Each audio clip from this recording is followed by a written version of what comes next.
So now I'm going to walk you into the elements of week one.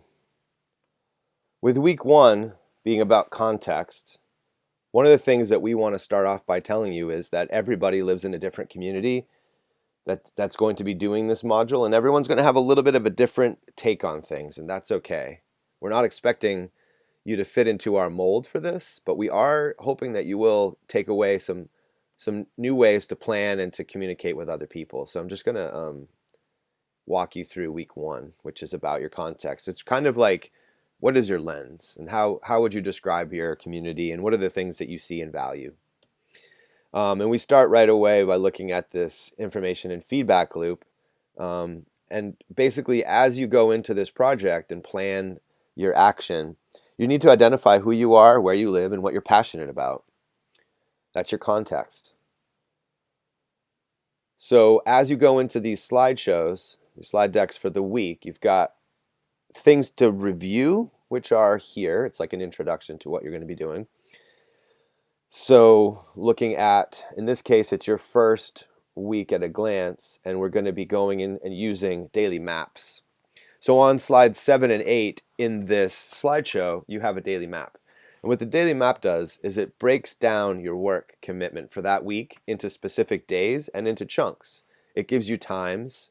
It allows you to see, okay, this is the day one, or it lets you know if it's day one of 1, 2 days, 3 days, or 4 days worth of work. For this week, week one, you have 2 days of work, and it breaks it down. So it will help you schedule your time. Like I said, it will give you breaks. So let's look at day one. So the first thing you would do is you would click on the SEL activity. It takes you to slide 16. You watch this video, it gives you 10 minutes to do it, and then you click here to return to the slide where we just were. So then you're going to do this self Q&A. You're going to make your own copy and fill it out. So you're going to click on it and open that. Okay, and then you're going. It's a document in Google Docs. You're going to fill that out and answer the questions. It's going to ask you if you want to make a copy. You're going to want to make a copy and answer those questions, and then you keep the document. You don't have to turn anything in. So 10 minutes for the SEL, 15 minutes for that, the Q&A. And then there's a vocabulary. When you scroll down that document that I just showed you, that I didn't open, there's vocabulary words there that you should review. Then you can take a 10-minute screen break. Next, you're going to make a copy of this Civic engagement pre-unit questions. These are just, what do you think about civic engagement? How much experience do you have? Are you aware that change is involved, and goals, and being clear? And those are the kinds of things that you're going to think about as you answer questions on that. Next, you're going to go to a page on University of Kansas, Community Toolbox. And what you're going to do there is that's going to show you this resource from University of Kansas, which is really amazing. And we'll show you more about that later, but you're just going to go there, and that's going to give you some ways to begin to adventure out into your community, think about community mapping. What kinds of things are community? When we use the word community, what does it mean? Because it can mean a lot of different things to a lot of different people. So it'll be important for you to go there. And then next, you're going to make your own copy of the notes for action plan. This is going to be your notebook. As you go through this project, you're going to be keeping notes, and it's going to be separated just like these slides are by week. Your notes are going to be separated. So I've got it open already, but when I click there, it brings me to this, and it looks like this on the front page. It's your notes for action plan. It has a table of contents. When you click on these are linked, and they'll bring you to the slideshow. So if you click on week one, it will bring you to a new copy. It won't bring you back to the same one, but it'll bring you back here. And then when you click on this, week 2, it'll bring you to week 2, and so on. So in these notes, there's going to be things that this slide tells you to do. So right here, make your own copy of the notes and answer the first 2 questions. So you'll go in here, right? You'll look at week 1, and then you'll review what it says, and then you'll answer these 2 questions, and then you can go back to the slide deck if you closed it. This link will take you back there, or if you still have it open, you can just go back to that same tab. That completes day 1. You can look for more information. Sometimes what we have done is tell me more about.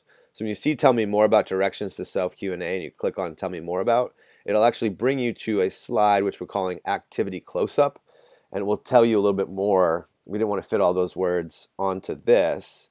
We wanted you to think about all the activities you're going to do on day one, which is quite a bit. But you have, as you saw here, let's go back, an hour and 40 minutes. And you can break that up into more than one day if needed. So look, it's got all these things for you to do to get acquainted with, where you're standing, what community is, and how are you going to begin this project, which is super important. Which is why this is called, as you know, context. So when you start back up on day 2, you'll do the SEL activity, which is a new one. You'll click here and it'll take you to a different slide at the end of the slideshow, number 17. You'll watch the video for a few minutes. I think that one's about breathing. And then you'll click here and it will take you back to where you just were. You'll complete the root cause tree tool, which is an activity that we have found is super helpful. It allows you to see things in your community that you may think of as problems and things that you can fix. But this is where we are going to start giving you a little bit more structure. You can't fix the things that are underlying.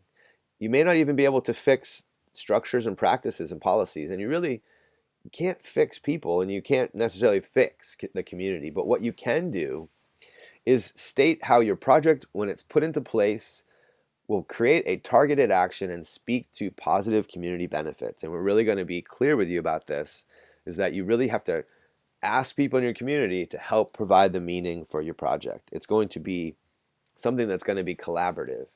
So that's why when you get to week 2, you'll start doing interviews. But first, you've got to figure out exactly what it is that you're thinking may need your attention. And we don't want it to sound like, oh, it's something wrong, I've got to fix it.